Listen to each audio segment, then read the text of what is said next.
Everyone, it's Ben Schneider back again. We are doing another episode of the Ben Schneider Show today, and my guest is my editor in chief at lastcar.info, Brock Beard. I knew I had to get him on the show here with the Hall of Fame voting taking place earlier this week and the class of 2026 being announced. Brock and I certainly had some thoughts, and I originally was going to put those thoughts in an op-ed for the website, but the more I thought about it, I decided it made more sense to just bring him onto the show and have a conversation about it and not have to worry about a character limit or just putting something out there and then having people react to it. Why don't we put our thoughts out there and then react to it in real time and then have a little bit of a back and forth conversation and open the conversation up to you all as well here. So what you're about to see in the next hour plus here, because we did close out with a little bit of an Indy 500 preview with the race weekend coming up this Sunday. But most of this episode is going to be on the Hall of Fame. So for about the next hour, you'll hear our thoughts on the class of 26 and where the Hall of Fame is today. The nominees still trying to get in on the ballot in future classes. The one thing we didn't talk about that I wish we had found a way to get in there was the Landmark Award and how that fits into the conversation as well. So congratulations to Humpy Wheeler, much deserved Landmark Award winner there as well. But again, I think there's some nuance to that conversation as well.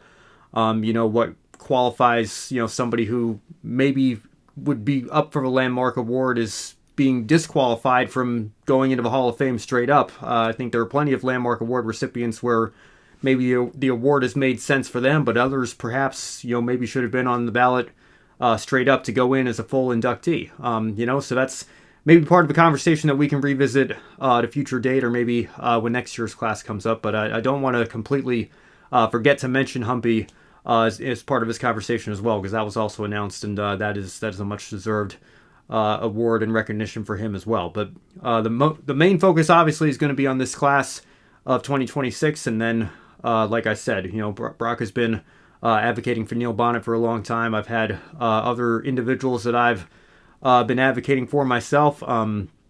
Jack Sprague being one of them with the lower series representation and that part of a conversation. So no matter what your thoughts are on this class or the Hall of Fame or where things currently stand, I think everybody will be intrigued to hear what we have to say. There's going to be something in this conversation for everybody to enjoy. So without further ado, here's Brock and I on the class of 2026 in the NASCAR Hall of Fame.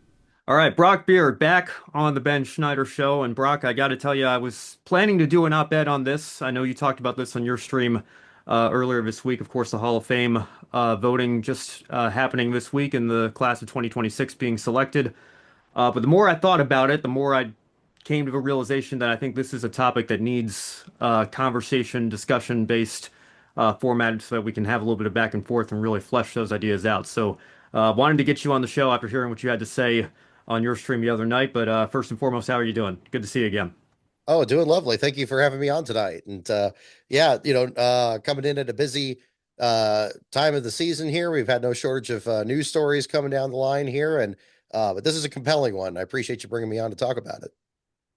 Yeah, so I'll just start by giving you the floor here. Obviously, I know you spoke about this just recently, gave your initial opinion, but now that we've had a couple of days to react to the three that got voted in. Of course, Ray Hendrick on the Pioneer ballot and Kurt Busch, Harry Gant on the Modern Era ballot.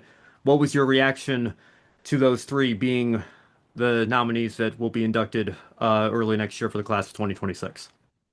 I mean, it's a little bit of both. I mean, kind of like I was mentioning on the stream the other day, as you said, a little bit of um I'm first and foremost, I think the important thing to keep in mind is, all three of these drivers absolutely deserve to be in the Hall of Fame. I think at one point or another. I think Dave Moody was kind of asked, kind of incredulous a bit when I said that I, felt like Kurt Busch was certain to be in this group here because a lot of the big name drivers when they retire in recent years, it seems like they pretty much are a shoe. And I know it's not technically guaranteed, but that's kind of been the trend this direction. But even that being said, Kurt's story I think is very, very interesting. It's maybe the equivalent of discussing like Ty Cobb in baseball, or maybe a Dennis Rodman in basketball, or somebody that just had, was maybe just as much known for controversy as they were for just being a talented athlete. And Kurt certainly fits the mold from that. I think if voting on this were done in 2012 or in 2005, at the end of that year, Would we be talking about him being voted in? Probably not. Not just for him being active in the series, of course, but just for where he was in his career at those times. And I think yeah, there's what he accomplished in his career and how tremendous of a life he had in the sport and how devastating it was for him to leave it. I mean, we have so many drivers that retired before their time, and Kurt is definitely one that was yeah, it was sad when that happened too. You know, my big thinking with that was it's like, okay, all that still would be true if he was voted in next year or 5 years from now or 10 years from now. While we have so many other candidates that have been on the list for many years, who don't even seem to be in the running. It's like, and to the point where even when certain drivers are on there for multiple years, you start to get people questioning, it's like, oh, do they even need to be in there? And then that conversation happens. And I think Neil Bonnet and even probably Harry Gant before getting into this group here were kind of in that category, of drivers that, where people were kind of questioning that, even though they're still nominees, which means they're still much closer to being voted in than otherwise. So the thing I've always had issues with, and I had issues with this back during the Jimmie Johnson one when there was this big kerfluffle about, oh, he wasn't unanimously voted in, and But isn't it terrible? that was the one part of your stream that I actually disagree with you on a little bit. So I just want to give that a Oh, little, that's little fine. bit of a That's teaser there. fine. But we'll get back to that in a second. Not to cut you off Sure. here. I'll let you finish your thought there. Sure, and I won't ramble too much further on this, but again, I think all three of these people deserve to be in there. I don't, you know, when you have a new candidate that's brought in there, that's just recently retired, that's just recently eligible, it's almost a given, it seems, that driver is going to be voted in. I mean, nothing's certain, but it's almost like one of those two spots is already spoken for, and we have a series of drivers that are going to be coming up the next couple of years where it's probably going to be the exact same situation with those drivers, and it ordinarily wouldn't be a problem except for the fact that that leaves, yeah, basically just one other spot in the modern era ballot. And then there's even more criticism of the drivers that are inevitably left out of being inducted because you got another more recent driver that gets voted in there, and then people questioning that over and over again. I think that it doesn't seem fair to me because the more recent drivers that do get brought in, because you do have people that remembered when they were active in the sport, I don't feel like they're getting that same level of scrutiny, that they are treating it like, he should be in there. And indeed, when Kurt Busch's thing came up, and this is again, nothing about Kurt or his career, he has zero to do with this aspect of it there. I feel like every single person that was sharing their card, it had Kurt Busch on there. So it's like, of course he's going to get brought in there. But, that aside, again, these are still three deserving members of it. I think the method by which we bring in new members into the Hall of Fame, I mean the voting staff brings into the sport. I think that could bear some criticism and some analysis, especially in the future, as to what future candidates get brought into there. But I'm very happy for both, fans of Harry Gant and Ray Hendrick for getting in there. Ray, for the fact that, again, we're branching out not just to Cup Series drivers and to drivers that were excellent other series, and not treating them as inferior to the Cup Series, and respecting those accomplishments there as well. Ray's not the first example of this, but certainly the most recent. And then Harry Gant, just a driver that really, I mean, kind of just emphasizes just a driver that was not just somebody that was just very popular when I was younger, and I can a bit bias in that, but also a driver celebrated for his longevity. And, again, these days, I mean, talking about Jimmie Johnson again, it wasn't too long ago where Jimmie was so dominant in the sport. He had like then one bad year, or one bad half a year, depending on how you want to look at it. And then suddenly it's like, oh, when's he going to retire? It's like, it's very much a, what have you done for us lately kind of sport. And, Harry, had a long time in his career before he even won a race, started very late in his career, and was at his most successful right at the end, really. Still even won a pole during his farewell tour. So I'm glad to see that getting recognized. And looking at the members of the Hall of Fame, it's nice that it isn't, there's a pretty good cross section of people that are younger, members and older members and past inductees and so forth that would not only know about Harry Gant's career, but advocate very seriously for his. And that makes me feel positive about other members from that era and right around it about them getting in, hopefully in the near future. And the fact that I think Harry's going to give a wonderful speech, much like Red Farmer did a few years ago. Yeah, well, and I'll tell you just from my ballot, I would have voted for Larry Phillips for the Pioneer. And by the way, you have done enough. I think you are much more deserving of a ballot than I am. I still have a ways to go before we Oh talk no, about how seriously we would take these here. I'm trying to work my way up through the industry. You've been doing this stuff a lot longer than I have, but um, I would have had Kurt Busch on my ballot, I must confess. But it was a toss up for me between Gant and Bonnet.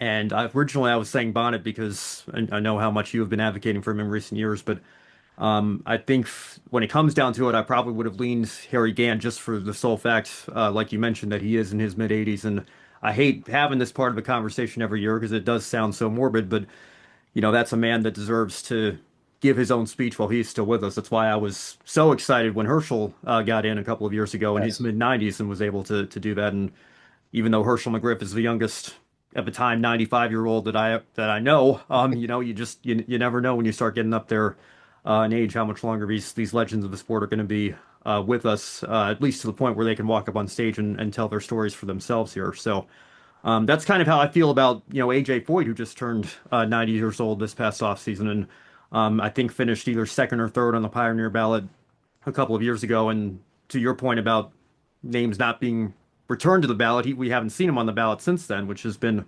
kind of troubling to me. I think you can debate, whether his NASCAR career was significant enough to get into the Hall, but it seemed like there was a Foyt vote out there to maybe start growing that consensus to put him in, and to not even give him the chance to come back on the ballot, I think is a bit of a puzzling decision. But I will say, just to try to you know, give you some optimism for Bonnet's sake here, because I think this was the sixth time he was on the ballot, and he's of course yet to get in. I remember when Kirk Shelmerdine went on the Dale Jr. download because he had just been taken off the ballot through one round of his Hall of Fame voting, and Dale was very adamant that you are going to get your name called one day. And of course, Kirk got back on the ballot and is now in the Hall of Fame, went in the same year that Herschel and Matt Kenseth did. So. Um, I think there's some reason for optimism there, but at the same time, I look at this tweet that Bob Pockris put out saying Bush and Gant both received 61% of the modern era ballot votes, which, to your point, seeing almost everybody who shared their ballot seeming to check Kurt Busch's name off, seems like 61 is actually a little bit lower than I was expecting, given what we've seen from those that have shared their ballots. But what bothers me a little bit more so is, to your point about the recent retirees and legends of the sport. Jeff Burton finishing in third ahead of Harry Hyde and Randy Dorton, which tells us Bonnet wasn't even in the top five. And I always say it's not the Cup Hall of Fame; it's the NASCAR Hall of Fame. I think Burton had between 25 and 30 wins in the Xfinity Series. I don't know the number off the top of my head, but was a part of that owners championship that he won with Scott Wimmer in that Holiday Inn car in 2007. And of course, competed for a couple of Cup Series championships, never won one, and had longevity of his own. So I think he has a case to go into the Hall of Fame, but I don't know that he should be getting third place on this ballot when, to your point, we have so many legends that have been waiting for so long to hear their names called and still have yet to do that. No, it's a very good point. And I think there were some others. I don't want to attribute it to the wrong person, but I know there was somebody that was out there that was voting for Jeff Burton, and even people on social media were kind of like, well, "Wait a minute!" It's like, yeah, why? Well, You kind of explain your reasoning I on will. that. So I was going to bring this up towards the little bit later, but now since Sure. that's where the conversation's taken us here, Yeah, that's fine. again, and this is why I wanted to do it in a format like this rather than just an op-ed, because somebody brings up a point about this process, and then others can bounce off of that, and we'll maybe get some viewers in the comment section when this goes up and continue the conversation from there. I did see Nate Ryan's ballot. Nate Ryan works for NBC Sports, where Jeff Burton is the color commentator and analyst. Mhm. Okay. Nate Ryan voted for Jeff Burton. Now, Jeff Burton's on that committee as well. He's, I think, taken a step back for the last several years that he's been on the ballot. So it's not like it's that level of a conflict of interest, but is it a somewhat of a conflict of interest still in your mind for Nate Ryan to be receiving voting privileges and to be voting for somebody who's technically his coworker at NBC Sports in Jeff Burton? Very good question. That's a tough one. That's a very good question. I think there's so much in this sport, I think, that is very insulated. That's always, I think, my brother and I were actually having a discussion about something similar to this the other day about how much, I mean, well, really nepotism. I mean, this is an example of nepotism, of course, but I mean, more, but, kind of like how, driver, I mean, the relations drivers and other competitors have between each other and how far back they go and how they're ongoing these days seems like it's celebrated in every aspect of this sport. And, while I think most of the time there's really not a problem with that, it's showing, just kind of the long history of the sport, like the four generations of petties that were involved in the sport and so forth, and things like that. Something like a Hall of Fame. I mean, there should be some rules in place, you would think, and a conflict of interest um, could be argued. Certainly, I think the problem is that you know since it is such a interconnected world there, and it's really hard to determine, you know, um, how close some people's connection is to certain candidates. Although, I mean, in some, in case with Nate, yeah, I mean, if you're literally working for the same company, and an inductee, a nominee is still active with that same company. Yeah, I mean, there's an issue there. I think, yeah, I mean, I don't know the exact process is, but I don't think it probably would have been too difficult to switch Nate with somebody else, and then maybe when Jeff's not on the ballot, maybe bring somebody else in, and maybe look at all the nominees in that sense. I mean, yeah, I mean, do you want? But I mean, I guess the other question is like, how much further does that expand? Do you want that to be a situation where maybe a driver's nominated and their longtime crew chief is one of the people voting, or something like that? You know, uh, Maybe a more of a current ongoing business relationship, like being at NBC, I think is a bit more brazen. Heck, we're hearing plenty about this week already with the whole Roger Penske deal in Indy. Kind of having Yeah. the same discussion on that. But yeah, I mean, to answer your question, I think yeah that it does bear some scrutiny, and maybe if people are questioning so much the nominees and what rolls over, and what doesn't. Maybe that should apply to the voting panel as well. I don't know their process for it, but hopefully that would be something that'd be considered. Yeah, and I don't want to completely throw Nate under the bus. Perhaps he has his reasons, and Sure. maybe even if they weren't colleagues, maybe would have considered Jeff one of the top two to go in this year. But I think it does kind of raise an optics question. But to your point as well, the sport is so interconnected that I think sometimes that much is unavoidable. I mean, we saw that Daytona this past summer when Harrison Burton won that Cup race for the Wood Brothers, and Jeff is in the booth, and flashbacks to the memory of when Ned Jarrett was in the booth for Dale Jarrett at the same track, and then you had the connection of Dale Jarrett having driven for the Wood Brothers and Jason Jarrett's on the spotter stand spotting for Harrison Burton. I mean, it was just such a full circle moment in so many ways because of how many connections there were to that moment. And that's just one example out of many there. And exactly. And Yeah, and I think, if there is some change with it with the Hall of Fame, I think, and again, it's I think I don't think that would do any damage to that. I think it's good that there is this awareness of the history of the sport, and when something that significant is in the moment, it should be celebrated, as it was with Jeff Burton and that wonderful call Lee Diffie did of that last lap there as well. Yeah, that's the sport at its best. But yeah, when it comes to actually voting people in, yeah, maybe that does bear an additional level of scrutiny. Maybe that should be something where, you know, uh, yeah, I mean, it shouldn't be easy to get in. I mean, it's almost kind of going back to the same issue of first ballot Hall of Famers and recent drivers that are retired there, and a bit of a bias towards that. Everybody's going to have their preferences. We can go into this a bit later, but I mean, I have my own thoughts on where this even should have started to get us even in this situation. But only so much can be done about that now. But yeah, I think still celebrating. I don't want to make it seem like that insular nature of the sport is necessarily negative, just maybe not appropriate in the Hall of Fame context. Well, that's actually the perfect segue to what I was going to ask you next. You've had this idea for what maybe could have been done retroactively or what should have been done in the mid 2000s, early 2010s when the Hall of Fame was first breaking ground. What were your thoughts on the original 50 greatest drivers list when that came out in 1998, and how do you think that should have played a role in getting the Hall of Fame started? I think that would have been a perfect place to start with it. I was kind of amazed, especially given what 12 years or so after that list was compiled, and knowing the people at the time that were compiling that list. I mean, it wasn't just some ceremonial thing that came out for that 50th anniversary deal. There was a lot of work that went into picking those drivers. Why these and not others? And indeed, we saw just recently, that getting revisited with expanding to 75 drivers and seeing guys like Sterling Marlin and others kind of getting on that list too. I think it probably would have been the most common sense thing to do to just say for the inaugural class, just say, look, we all can agree these 50 guys should be in. Your Richard Petty, your Dale Earnhardt, your Bobby Allison. We all agree they should just be in, right?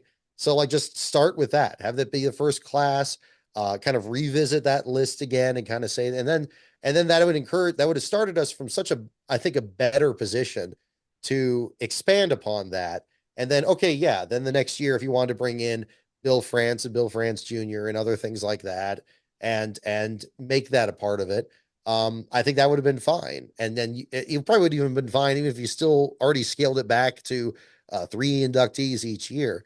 And I think the other thing too is, obviously the drivers are the most noticed part of this. Whenever you're going to talk about a NASCAR Hall of Fame, of course, everybody's first thought is going to go to drivers and especially Cup drivers. But as you said, it's not the Cup Series Hall of Fame. It's not the Cup, even the Cup Drivers Hall of Fame. I think that would have got us to a much earlier point where we can discuss, like, yeah, bringing other people outside of it. Team owners and media members and broadcasters and sponsor representatives and PR people. Just all the, I mean, just think earlier this year about all the commemorations to John Edwards over at Hendrick Right. Motorsports and how many people's lives he touched. I mean, undoubtedly, you would imagine there would be at some point that he would be inducted in the NASCAR Hall of Fame and should be legitimately considered as such. I don't get this perception by some that I've seen online where they talk about like, oh, we're going to run out of people to be in it. If there's ever a sport that's never really going to run out of people to be involved in it, it's this one. Just think about all the people involved in just one series and then expand that to the Xfinity series, the Truck series, modifieds, regional series past and present, maybe somebody in the convertible series or something, years ago there. And the best of those groups, you can still have arguments in that. It's such a wonderful sport in that sense. That's why I think it's so fun to cover it, like what you and I do over at lastcar.info. We look at the back of the field and the small teams, and that's still something entirely separate, yet happening at the exact same time as what's happening at the front of the field there. And the Hall of Fame is no different. So I think that would have been a good place to start. I think we're too far past that exit to change that because now we've had several of those members now inducted and we've already kind of branched out from it. But I think, if there's a time machine, that probably would have been the way to handle it back at the start.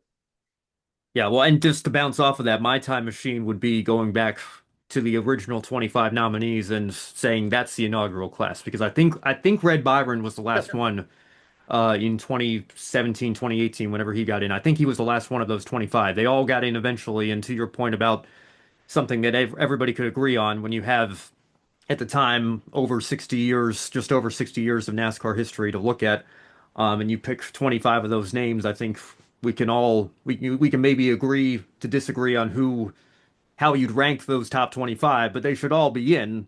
Just generally speaking, we can all agree on that, and they are all in now. So, and to your point, if we add the 50 greatest drivers on top of that, obviously there's a lot of overlap there, but that would also give you your Bill France Sr. and Jr. and your I think Rick Hendrick was on that list, and a couple of other crew chiefs and mechanics there. It probably gets you somewhere between 55 and 60 in the Hall of Fame right away, and then you can start the voting process of whatever it would be 3 to 5 per year.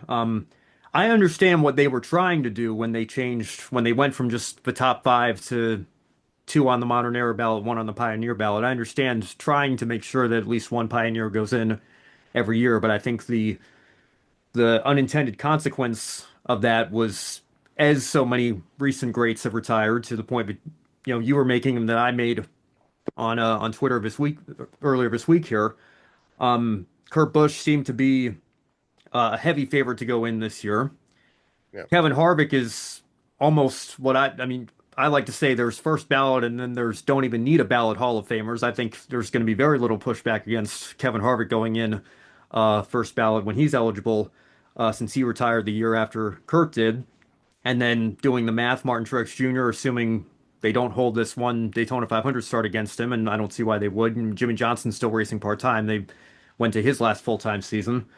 I would think as a champion of a sport with over 30 wins, he's probably going to be in that position the year after that. So to your point, that leaves only one spot on this modern era ballot for Harry Hyde and Neil Bonnet and everybody else on that list, Jeff Burton, Greg Biffle, to compete with, and it makes it almost impossible for them to get in.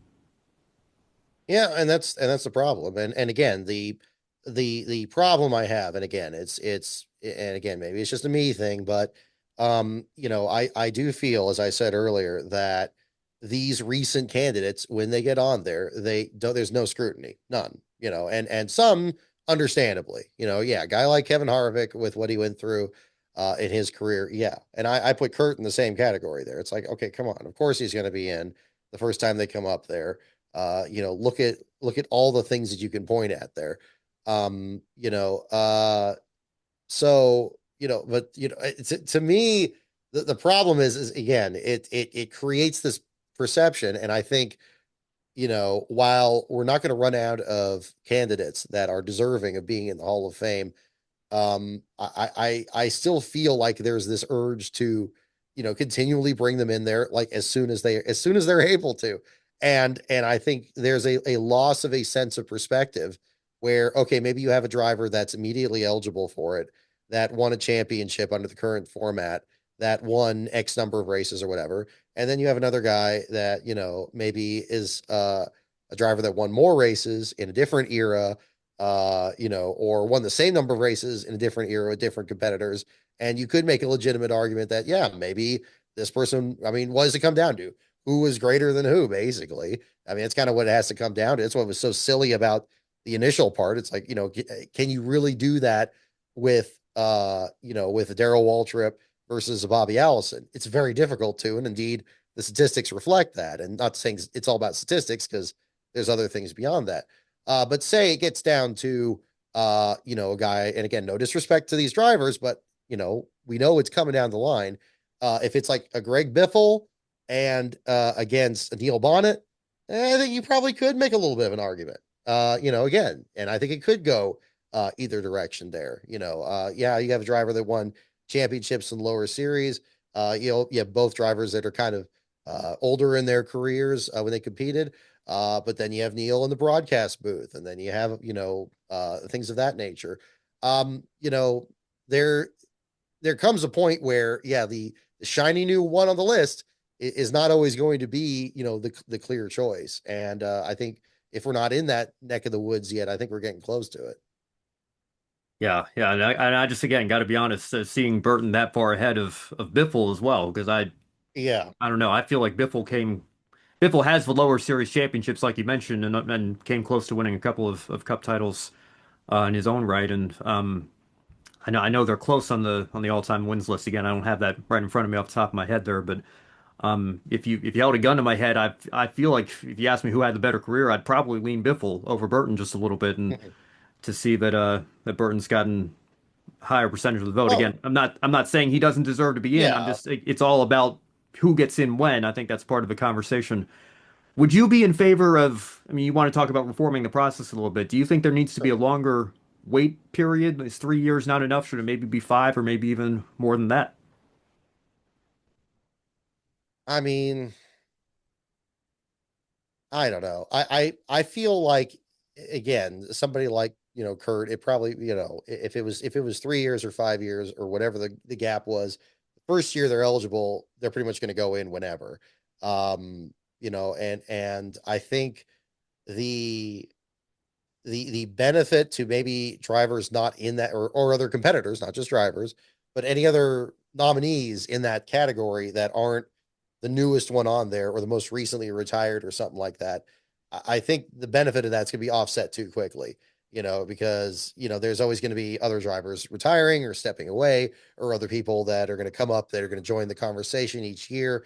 Um, you know, uh, Again, it wouldn't surprise me if John Edwards showed up on the list of nominees this next time. I guess we haven't heard the nominees yet, have we? That's later on, isn't it? Yeah, I imagine that'll it usually comes out in April, and then the vote is Yeah. in May, and then the induction ceremony is in January or February. So I See, there imagine you it'll go. be a little while, but Yeah, and then recent events are always going to have an effect, and I don't want to dissuade people from that necessarily, but again, that's it's I just the problem is I don't know if so much can be fixed really.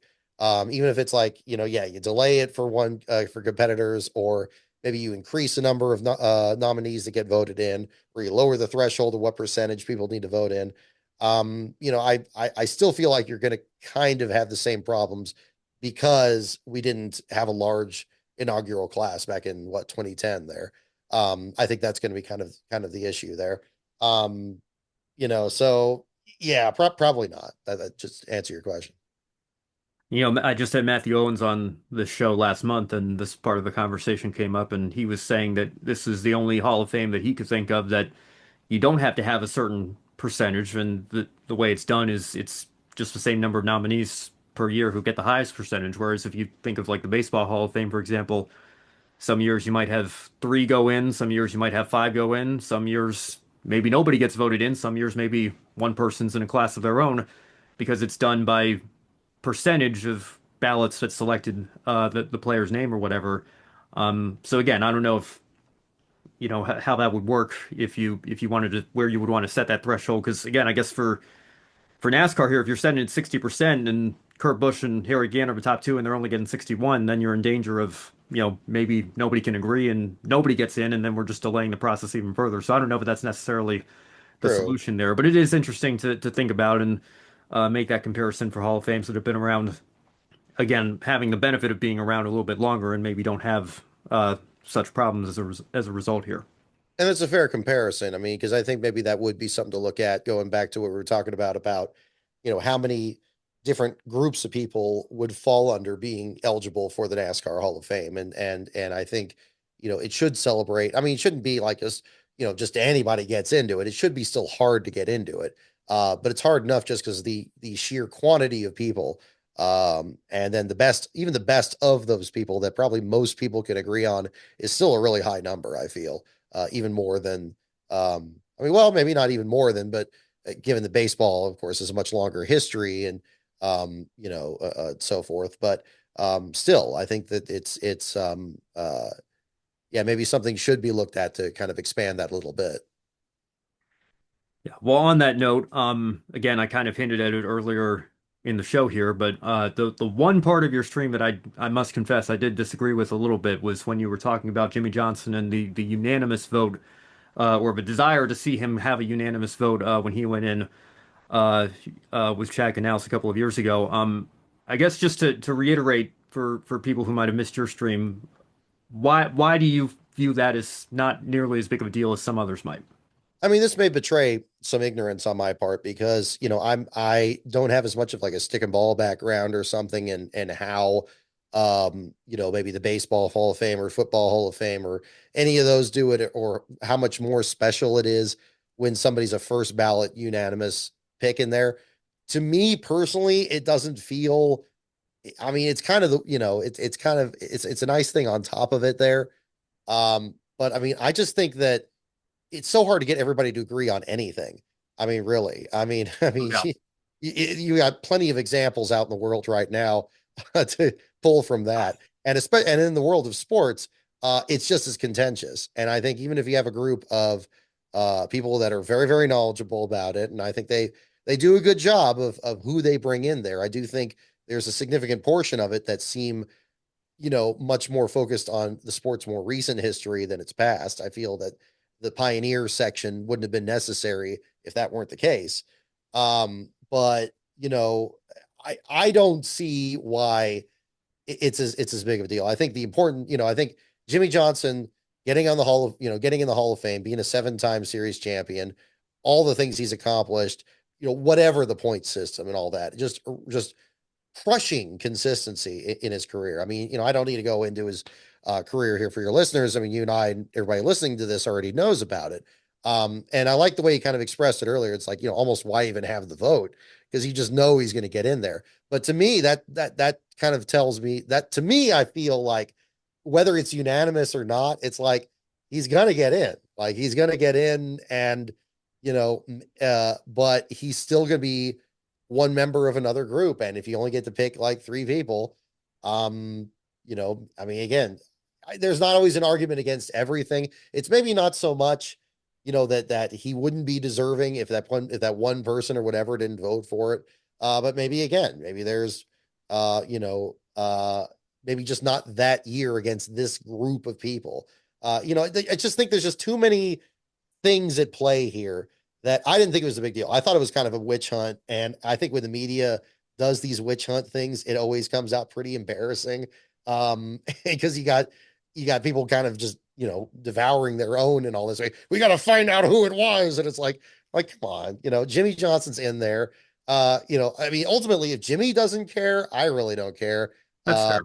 so, that's kind of where I am on that. But again, it may be ignorance on my part. Maybe this is just one of those things that in other worlds is just that massive, and maybe athletes really do care about it. And in that case, I will gladly admit just not having, being out of my depth on that one. But that's just the way it feels to me. So it might just be a me thing. Yeah. Well, and I can, so I'll try to counter that and t tell you where I'm coming Sure. from here. I think there was a little bit. I think Toby Christie brought this up as well when it came out, that I think there were 4 people that didn't vote for Jimmie, which was even, I think Jeff Gordon's come the closest. I think he got like 98%, which maybe means it was 1, maybe 2 max that didn't vote for him when he was first on the ballot.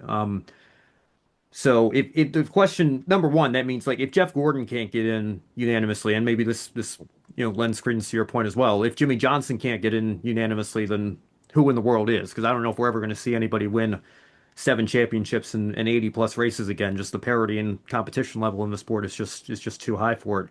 I think 60 is kind of where people are topping out right now. Like you see Harvick and Kyle Busch, and maybe Denny Hamlin will get there. But just thinking about that, and then you know, I mean, again, the to Toby's point, when the question, and I remember because I actually went to the Hall of Fame in April of 23, and the question came up among our group asking our tour guide, usually we've seen the nominee list come out this time of year. Why hasn't it come out yet? And he specifically said the reason is because they're deciding should Jimmie be eligible, because it looked like he was retired and off racing IndyCar and sports cars or whatever, but now he's come back in as an owner and he's racing part-time again. Should he have to continue to wait? Does that only count for 2 of the 3 years he's got to be out of the sport? And of course, obviously, they decided that he was no longer full time. He was allowed to be on the ballot.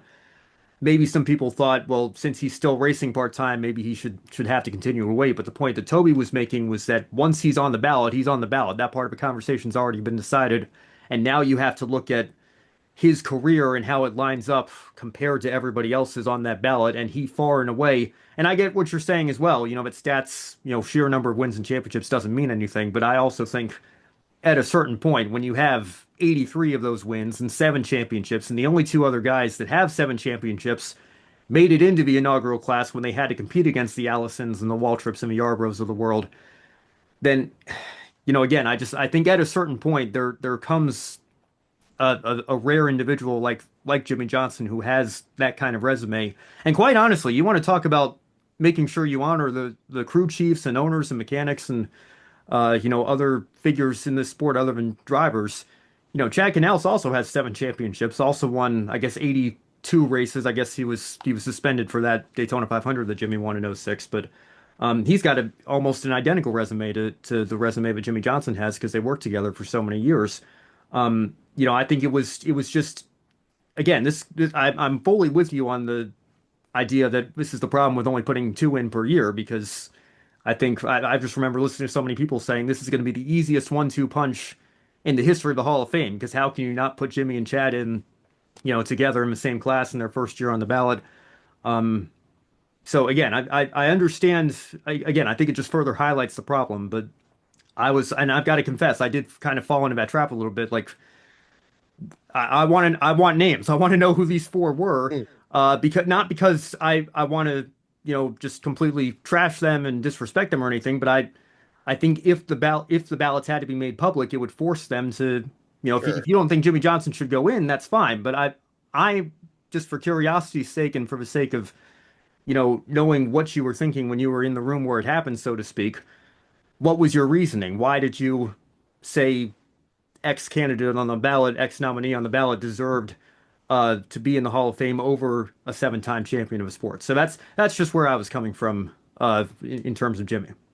And that's a very fair point. It's I could definitely see that. I think, when you yeah, when if you're comparing things to side, which of course you are in picking a candidate, I think even if maybe Jimmy wasn't your first pick on there, probably would still be your second for the modern era one. Like maybe I think that's probably I could see where people would be frustrated with that. Like where okay, maybe you have one other candidate on that list that's like okay, either you have a preference for it or you could say, maybe in this way their level of greatness is different. But to put two people above it, I mean, I think that would be kind of a hard argument to make. And I could see that. I could see the frustration with it. The other thing I would offset with that a little bit, I forgot about him getting in with Chad. That did happen, right? They both got Yes. in the same class. So that's, Yeah, it that was. kind of reminds me of when what they did, they brought Alan Kawicki and Davey Allison in the same time. Like, weren't they brought in, or was I that believe they were. I think that was back when it was just the five total. They didn't separate the ballots. I don't know off the top of my head if that feels like it was the late 2010s I when they gotta were look that brought in, but up. I think they were in the same class. I can I fact think check that that here real was. quick. And that's kind of another thing that, I kind of have sometimes an issue with in the Hall of Fame where, it feels like certain people should go together in there. Then really, I mean, especially in the Jimmy and Chad one, I mean, I guess you could just say, too bad, so sad because you got a couple guys that won 7 championships and were very much, each built off the success of the other. And you could probably argue, you probably got some people that say, oh, maybe that was more Chad, maybe that was more Jimmy, but ultimately that's going to be the same two people on the top of the ballot. And then to, bump one or both of them out again, I can see the frustration. I can see the frustration. I, I, I still don't think it's that big of a thing, um, but again, looking at when you look at everybody else on the list, again, I'm trying, to not sound like in such a way that would be disrespectful either to Jimmy or the other people on the list, but it is the cruelest cut of all, and you're trying to get everybody to agree on it, and maybe you got people that. I mean, let me just try to think of some explanations. Like if I mean, I don't know if I were in that situation that I would have left them off there either. But if I was trying to find reasons not to, maybe I would think of, okay, well, maybe the relative weight of a full season championship versus the chase, or maybe the different drivers that he competed against versus drivers that the other nominees competed against, or anything. But I mean, those are again, there's not a firm answer on that. I mean, those are the difficult questions, and that's why you bring in, you try to bring in people that have as diverse of an interest in this in the history of the sport as possible, to bring that to bear on that, and hope that they come to the same conclusion. But again, I always come back to you can't get everybody to agree. We can't even get everybody to agree if government waste is a bad thing, So if we're going to get everybody to agree on a 7-time champion, maybe that just isn't possible. And I guess that says more about other things than just sports. Yeah, and I'm with you there. Like I think that I'm not somebody that falls into this like, oh, we, group think like we need to agree on 100% of the issues here, and the second we Sure. disagree, that like I think that's part of why we're so polarized today here. Not to get too No, political. and I appreciate you bringing up the other insight Yeah, on that too, because again, everybody's going to look at this differently, and I think this captures why there is a possibility of maybe something like that happening. And even if it is something that on its face, and again, maybe Dave Moody wasn't too far off when he said that, look, there's no sure thing in the Hall of Fame. We're talking about Kurt Busch feeling pretty confident about being in there. Well, not Kurt himself, but me feeling confident that he's going to be in there. Yeah. So yeah, I think that's probably another part of it. Yeah. Kawicki and Davey Allison were both class of 2019, I believe. Here, Okay. just pulling that up. Yeah.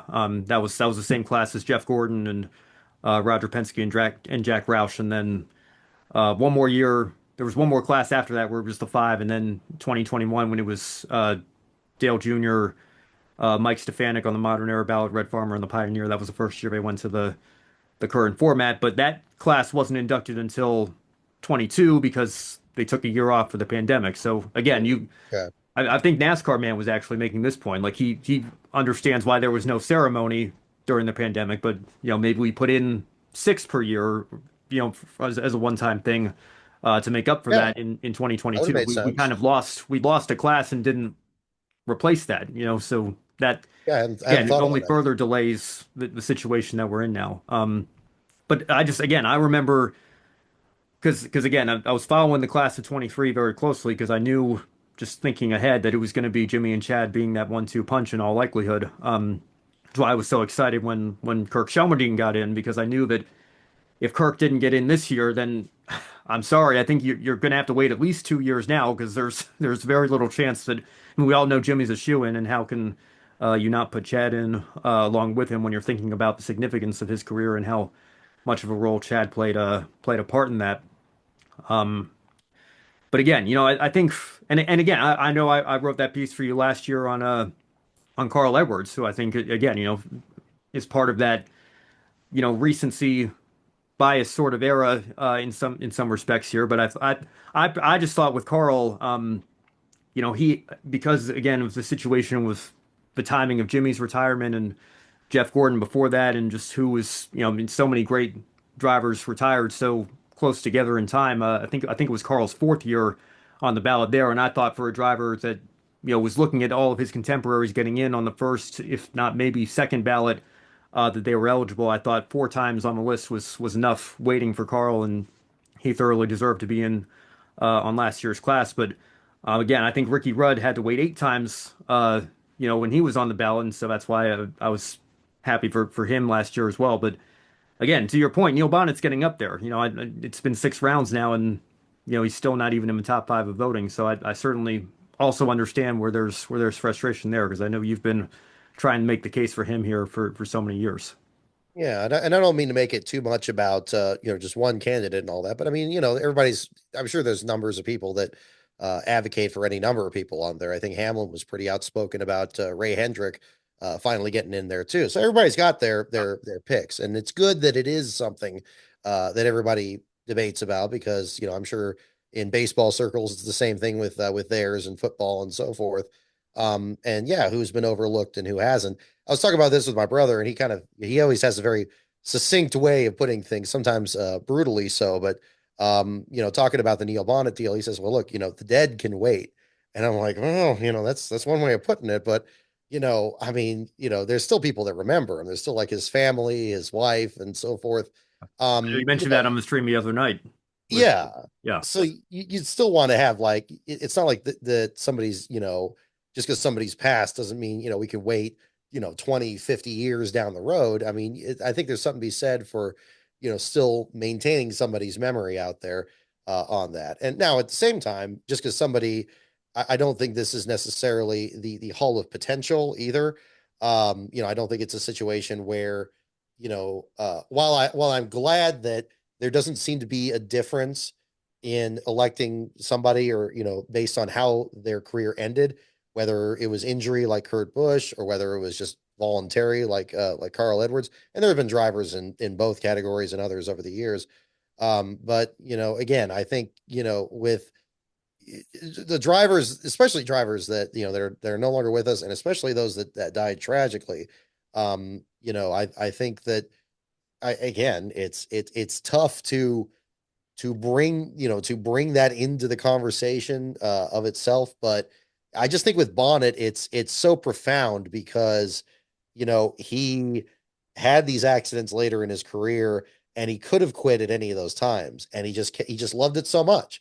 I think it Yeah. speaks volumes about his passion for the sport, and he's not the only one that's expressed it. Other drivers have expressed their passion for the sport in different ways, and that's resulted in there. And I don't think that it's necessarily because he died tragically that he should be in there.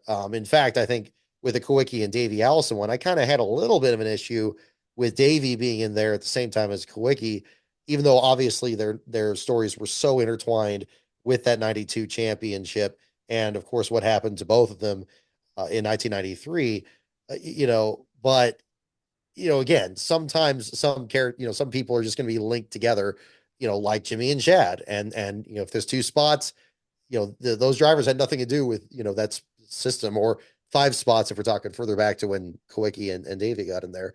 But yeah, I think that still, you know, it's the totality of everything. It's not just the statistics. It's not just how many wins they had compared to everybody else on the list. Those are other things that start the conversation. I feel they don't end it. And you have to look at what was accomplished on track and what was done off track, and how popular they were, and other things they did. I think that those are the things that, because what we're ultimately voting for are stories. We're voting for stories that should be commemorated and celebrated, because what happens is they get voted in. You hear their story from the banquet, whether it's from the person themselves or their family, or next of kin, or whoever else is out there and was involved with them. And then that just gets commemorated, forever within this panoply of all these other stories there, and you see where they fit into that. And there's other ways that that's accomplished, and I've always been kind of two minds on award ceremonies. I think that, sometimes just my own personal experience, leeching into it a little bit, I try not to rest too much. It's like, oh, if I just won that, like, I don't really, I try not to look at things that way. But as an athlete, in these drivers and team owners standpoint, I'm sure that is something that's very serious, and it is something that they go for. And even if they're no longer with us, I'm sure it's something that their family would like to accomplish, and seeing everybody's response to it. And I think in terms of voting in stories, yeah, every other one of these nominees. That's the other thing I want to make clear. And I'm sorry, I'm rambling here a bit. Sure. Go, You please know, go ahead. every other one of these nominees in here, if they, if their story wasn't good enough, they wouldn't even be nominated for the Hall of Fame. So every one of these people in these nominees, is a deserving member of the Hall of Fame. It just may be now, maybe 5 years from now, maybe 10 years from now. And like you said with AJ Foyt, even other people that maybe have fallen off the list, because you're always going to get some turnover, new people in there. That stuff's going to happen. If you're even in the mix, that's massive. So if there's any discussion to be had about like somebody that's a nominee and deserving to be in the Hall of Fame, I guess you can say, like, within these finite number of spots, are they the best of that group still? That maybe that could change. I feel a little inflexible about that. I think once you get to this standpoint, I think there should be some, not a fast tracking of it, but I mean, it should be understood that you're well on your way in that sense. But I don't believe in questioning too much the people that are on that list there too. Within reason, within reasonable parameters, if that makes sense. Yeah, of course. Yeah, and I think, like you said, everybody's got their preferences. I vaguely remember, and again, I forget who it was. I even think it might have been an ESPN writer, but I vaguely remember reading as an 11 or 12-year-old kid just the line, "I'll go to my grave bitter that Raymond Parks wasn't inducted while he was alive," and it took Parks until class of 2017, I believe, to get in. So there's always people that are going to fight hard for that one preferred nominee, I suppose. But to your point as well about Denny Hamlin and Ray Hendrick, I can't help but make the same connection to, Kurt Busch running that throwback scheme to Neil Bonnet when he was at Phoenix Racing. I don't know, maybe now that Kurt's in the Hall of Fame, maybe that'll give him a little bit of an edge there, and maybe he'll advocate for Neil Bonnet the same way Denny did for Ray Hendrick, and maybe that'll move a needle a little bit in that regard. But Yeah, To your good point, point. I totally agree. I think, even Randy LaJoy, I think that I mean, another group chat that I was in, people were asking, does Randy LaJoy really deserve to be here? And again, that goes back to, it being the NASCAR Hall of Fame. Obviously, his Cup career and statistics probably don't warrant that part of a conversation, but he is a two-time Xfinity champion, won several races in that division, and has contributed a lot to the safety aspect of the sport as well. And I think even briefly got into the media landscape when ESPN came back for their second That's stint of right. their coverage. So, I think again, you pull all that together, he at least deserves to be a part of a conversation, and even that alone, like you were saying, is a tremendous honor for this sport. Yeah, exactly. Exactly. I think all those things around it. I mean, the people I've had discussions with about the Neil Bonnet one, and some people are just, again, I don't want to make this entirely about him because you could probably make the same claim about any of the other nominees that still haven't been in that have been on there a number of years. But it is kind of the thing. It's like, how much do you factor in the off track deals, like, what they did outside the car? It's like, my goodness, I think there's a lot of candidates that are in there that they probably wouldn't be in there, or maybe not in there that quickly if you just based it on what they did on the track. I mean, Carl Edwards is I think well, Carl Edwards maybe not the best example because he did accomplish quite a bit behind the wheel, but just seeing the fan support when I always think of Carl is just like how excited everybody was to see him again at the track at Darlington when he showed up, or how excited he was when he did this interview or that interview. Just shows like just you did something right if the fans are that much excited about you, even when you're not driving out there anymore. And there's other drivers that convey that. I mean, it's not just most popular driver. Always seems like it's locked up by the same driver every year, but that doesn't mean there's other drivers that don't have that same aura. I guess as the younger generation says. My gosh, when we were at Rockingham, Casey Kane was there like a rock star, and when he got in that wreck at the beginning, my brother was next to some people that were just getting downright almost violent that he got wrecked out of that race there. And this is years after, I mean, decades after, that runner-up finish he had there back in 2004. And I think people are keen to that in this sport. I mean, look at all the things Dale Jr. has done for this sport. On top of already having, yeah, he never won a championship. He didn't win as many races as his father. He's a two-time 500 winner, though. And he was no slouch at many other difficult tracks in his career. And I would still argue that he's the closest thing to Neil Bonnet today, as being just a great ambassador to the sport, being as Sure. plugged into as much of it as possible, bringing in people outside the sport and kind of bringing them in to kind of show what this is all about, and tremendous. And I think Junior was voted, as much as it felt like him being on the list the first time. It's like, oh, like, well, of course he's going to be in.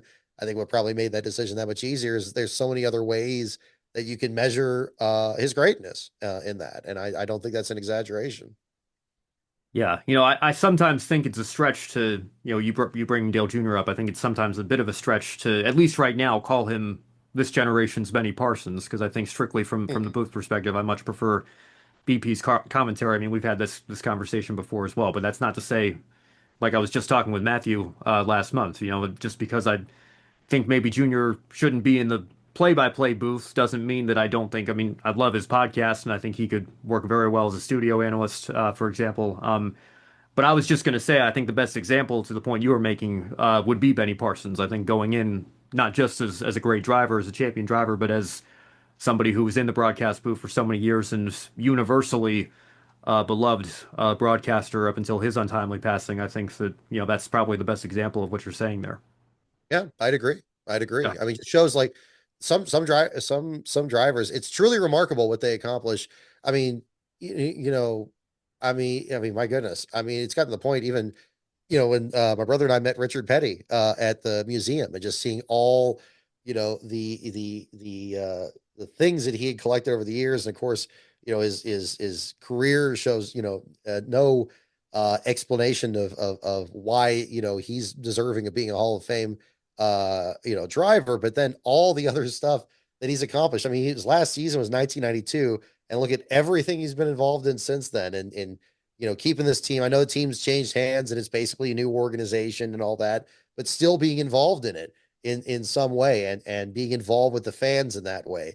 A lot, not every driver does that or is able to do that, or or wants to do that really. And I've always viewed that as kind of going the extra mile there. And you mentioning Benny Parsons, same thing. I mean, you probably, you know, it probably could be forgiven for like a certain generation of fans, maybe myself included, to forget he even was a driver because he was so successful as a broadcaster, and of course had this wonderful firsthand knowledge from his driving career that informed his broadcasting. But it's just like, maybe younger fans with Darrell Waltrip versus his driving career or something like that. Uh, some are just blessed by having multiple different careers in the sport and be just as beloved for both, which is truly remarkable.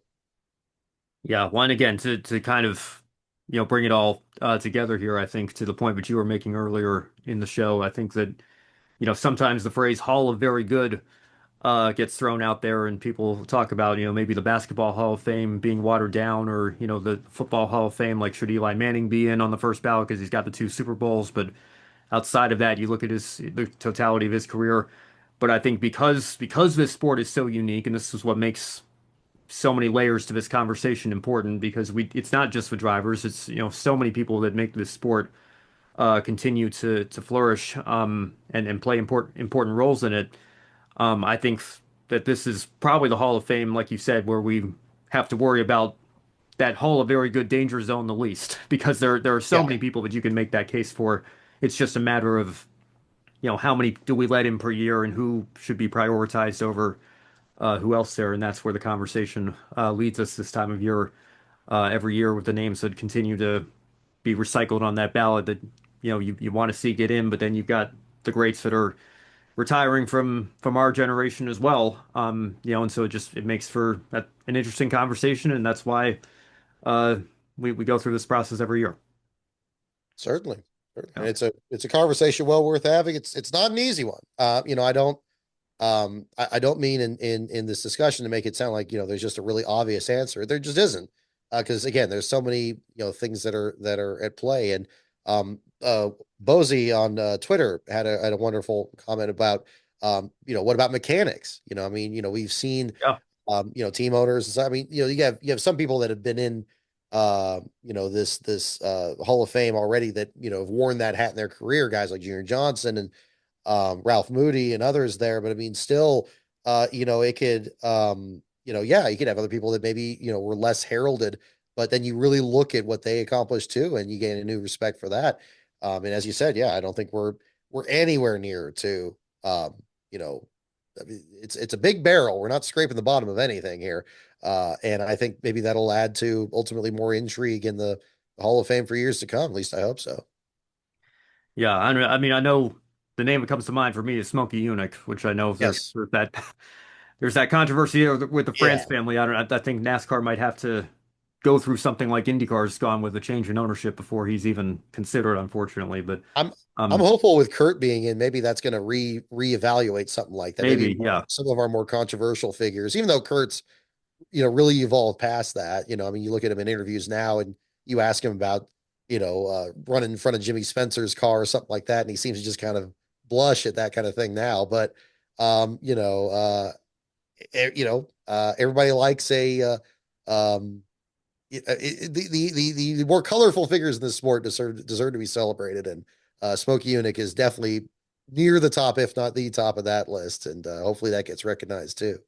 yeah. Well, and Curtis Turner as well. Curtis Turner got it, Yes. class of 2016. So maybe there's some hope there, after all. One final question on this subject here. I don't know, is obviously, again, I know you said you don't want to make it all about Neil Bonnet, but I know he's the one that you have advocated for the most here in recent years. Is there anybody that hasn't even made the ballot that maybe you're not hearing in conversation at all, that some people might consider a long shot for the Hall of Fame, that you think you could make a really strong case for as part of this, idea that there are a lot of layers to this conversation, and if you look at it this way, this individual has a really strong case. Is there anybody that stands out to you but maybe hasn't been a part of this conversation, at least in the mainstream discussion here? Ooh, that's a good question. Um, yeah, I mean, there's again, it's, hmm, it's going to feel kind of reductive. I'm trying to remember who's already in and who isn't without looking it up here and trying to think offhand. Has Dan Gurney been inducted yet? I imagine that would be Not to the NASCAR Hall of Fame, I don't think. that's the NASCAR Hall. I mean, I know he's he's Yeah, he's another one kind of like plenty of AJ other Hall of Foyt. Fames out there for sure, but I don't think his name's Sure. come up in I NASCAR mean, specifically. his dominance at Riverside and yeah, I mean, I'm sure maybe to him that was more like a walk in the park compared to his accomplishments and open wheels and sports cars and so on there. But I mean, that one stands out. I know Mike Joy's been very adamant about Dan staying in the conversation there too. I think it was what was that on his I think it was on the Kevin Harvick podcast that he talked about the last race that he drove out there for Rod Osterland and almost winning it even at a very old age, and then the car falling apart on him. Things like that. That one, he certainly comes to mind.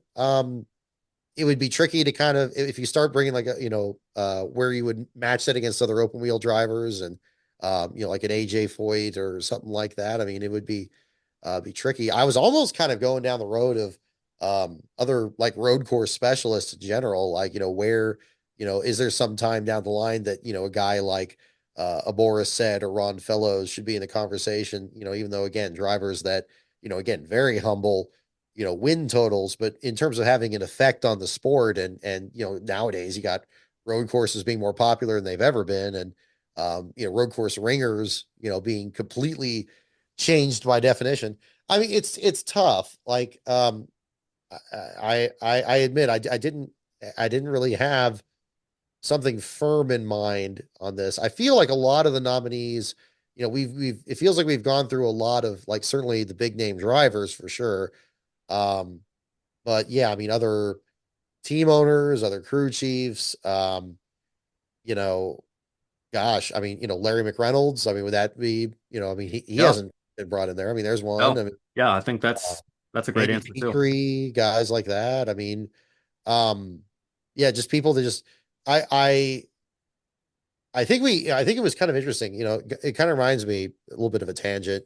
When we did the NMPA Motorsports Hall of Fame. I think around the time I started there, I was surprised Dr. Dick Bergeron wasn't in that yet.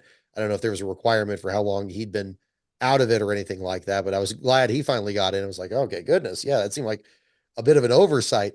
I feel like there's probably some really, if I really sat down and thought about it, there's probably some really obvious examples of ones that have just been left out. Gurney is probably one I would put there just for just being that um exceptional in their careers. Jeff Bodine maybe is one. Obviously Dominic Aragon's book was very good on that. I think makes a good case for it. And him as well.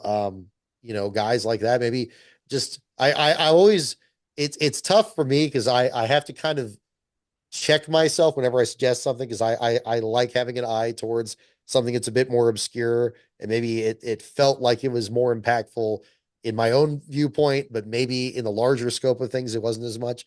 But I'm gonna have to get back to you on that more ones. But I'll put out Jeff and Gurney there as my votes. Yeah. Any thoughts for you? Yeah, well, I'll make the case for Todd Bodine, Hmm. with his Truck Series championships, and again, Jack Sprague is on the ballot now, and Ron Hornaday got in, but I do think we need some lower series representation there. But I've been making that argument for years here, but I think Dan Gurney is a great answer. Just looking up his stats with only 16 Cup starts, but winning five of them, that's a win percentage of over 30%. I mean, when you look at it that way, I think that's a Hall of Fame total for sure. And then you bring up a good point as well about how popular road courses are nowadays. I think there's something to be said for the Dan Gurneys of the world kind of laying the foundation for that and for road racing here in this sport. So yeah, I think that's a great answer, and I think that's part of the conversation as well, perhaps when once we get hopefully a lot of these names in that we've been talking about that probably should have been in long ago. Because again, Harry Gant's another one I think was long overdue. Grateful to see Yes, him go in now, but um, I think there's absolutely a case to be made there too. sure thing. No, and you make a good case for Tom Bodine. I was very impressed with his interview on Junior's podcast recently. I thought that there was even more that the Junior wasn't aware of, like talking about his early career and how he'd been working up there, and it's a wonderful bit of an underdog story compared to his brothers as well, given how much more attention Jeff and Brett seem to receive, certainly at least in my era. But then, the Truck Series, yeah, really breathed. I mean that whole Truck Series era. I mean, really, the more, um, that gets reflected, I think, the better. I mean that it was. It's hard to, I mean, a little bit of a tangent again, but when you had Bobby Hamilton and Mike Skinner and Hornaday and Todd and yeah, that was such a great era in the sport. Musgrave, you had these guys in the Cup Series that couldn't find rides, but they still had a lot in the tank and a lot to the prove. And and then other guys that tried to get into the Cup Series and it didn't quite work out, like Sprague. Yeah, I mean, it was fun to watch. It's fun to watch for sure. I'll give you one more. I know I was talking about this on one of our grid shows after Phoenix. My colleague Tanner Smith was critical of the move that Eric Almirola made to win that race, and he Hmm. put the disclaimer out there, but he was coming at it from the perspective of somebody who thought Eric Almirola should be in the conversation for the Hall of Fame, and we followed up on that, and he made the argument that he was really the first truly successful graduate of NASCAR's Drive for Diversity program and laying the groundwork for that. And I remember, you want to talk about going out to Sonoma, the first year I went out there with you was when Daniel Suarez won, and that was one of the things that he highlighted in his media availability was if it wasn't for that program, there's a good chance I wouldn't even be sitting here right now. So you think of what that has meant for other drivers in this sport. Again, you talk about a lot like Dan Gurney, somebody laying the groundwork for an important part of the sport today. Again, I think you think of only 3 wins, and obviously Eric's tearing it up in his limited Xfinity starts now as well. But on paper, maybe it doesn't have the resume of a Hall of Famer. But when you look at it from that perspective, I could perhaps see where Tanner's coming from for sure there. No, that's an interesting argument. I hadn't thought of him, but Yeah. yeah, I mean, it was just thinking about it now. I mean, it's kind of surprising just how long of a career really he's had too. It's really hard for me to think of Almirola as a veteran in one way or another, but if the shoe fits, not just a veteran of the Drive for Diversity program, but going back to getting, starting out the career and your video, well, on the Milwaukee deal, of course, and then the Bobby Ginn thing, and that being kind of the start of all that. I think much like Kurt Busch, kind of an interesting story that doesn't all just go one direction. There's setbacks and moving forward, and trying to make a name for himself. I think that's an interesting argument. That'd be an interesting one to consider. Yeah, I can't believe that Milwaukee race is going to be 18 years old this summer. I'm just thinking about where Time goes time one has gone. direction. Yeah. But while I've got you here, before we go, obviously I know you made the mention during the while we were backstage before we start. I'm wearing my Alex Rossi 2018 Napa jersey right now. The Indianapolis 500 is on Sunday. Very exciting. Hopefully the weather holds off and cooperates this year for Kyle Larson trying to do a double. Since you are the editor-in-chief at lastcar.info, I'll ask who's your pick to win the race, and also perhaps who would be your pick to be the first retirement from the race as well Oh, for the Indy 500. for the Indy 500. Yeah. Oh man, I mean, Lastbro and myself, we're definitely we're gonna be pulling for Larson here a bit. Even if he misses the 600 or something like that, if he could actually pull it off, I mean, it was so exciting at last year, and that's another thing he actually has in common with Kurt, of course, is Kurt and his Indy 500 start and how well he did in that Yeah. too. Again, but um, I know it's a bit of a challenge. I mean, he had the practice wreck and he starts further back in the field. Um, as to the likelihood of it, I mean, I'm not sure, but certainly a sentimental pick. The thing with Larson that's always impressed me is, and I'm not the first person to say this. It's just because it's true. Nothing seems to bother him. Like, I mean, anything happens, like he wrecks, or I've written probably maybe about a half dozen last car articles on him, and I don't think he particularly cared about any of those last place finishes. Probably just thinking about the next dirt track race or cup race or whatever else he was working towards. And I think at Indy where there's so many obstacles and just to get into the race and then the race itself. I was very impressed with how well he did in the race last year. Yeah, he had the pit road penalty at the end. Um, you know, um, it would be tremendous to see if he can pull off. It's gonna be tough. Alex Palou looks really, dominant everywhere. I know he's not really an oval track guy, but it just looks like he can do no wrong this year. And um, but there's other things at play. I mean, the Penske teams after this penalty, thing this week and all the turmoil of that team. I think probably these other teams, and this is maybe the same reason we saw Schwartzman win the pole. I think they see blood in the water, and when you get the team that wins as many Indy 500s as they do, and they're struggling for about as badly as they've done since they even missed the show that 1 year years ago. I 95, yeah.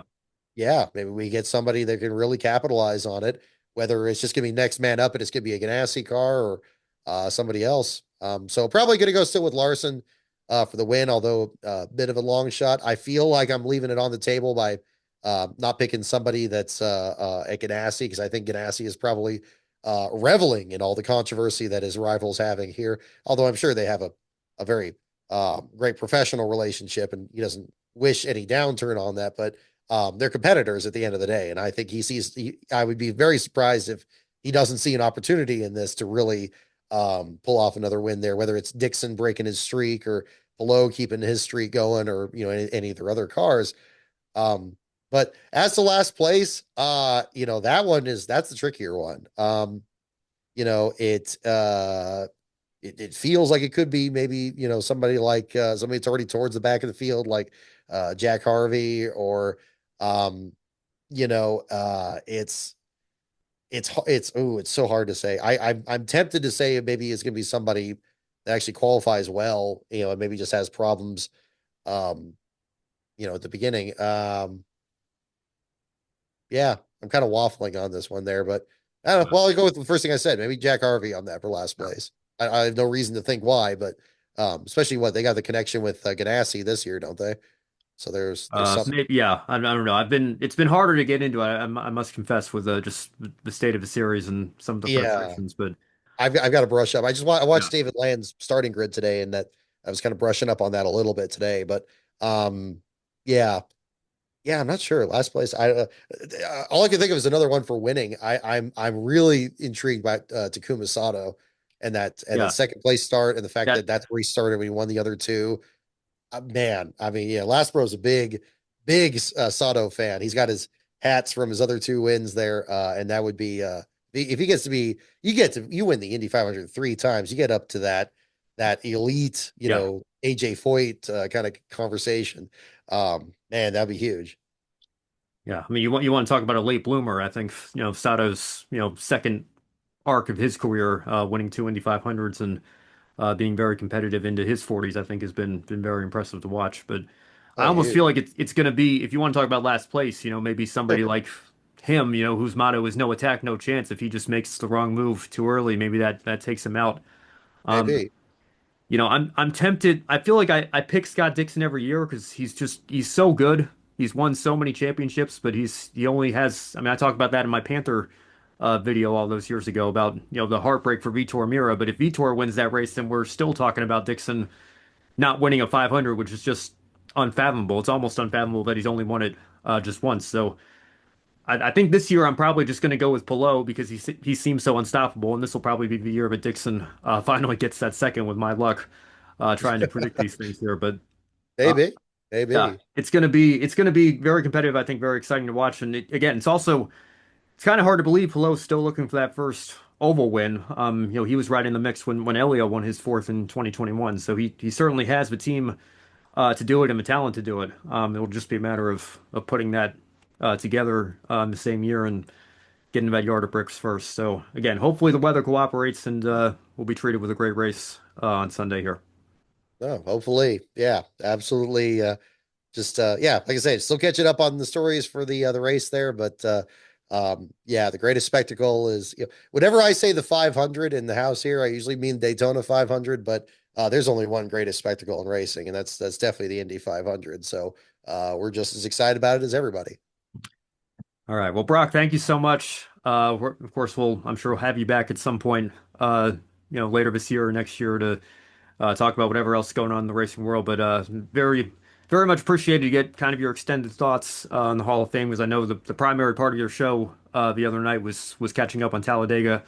And kudos to you on that trip. I know there was some issues at Rockingham with the credentials and making all that work, but it sounds like it was still a success here. And I still need to see if it's in the budget and in the cards for this year because obviously the Portland Sonoma doubleheader's out with the way the schedule changes. But Sure. even if I don't make it back out to Sonoma this year, I'm sure we'll reconnect again in the future and definitely let me know if you're ever on the East Coast because I can do my best to try to make a meetup happen there as well.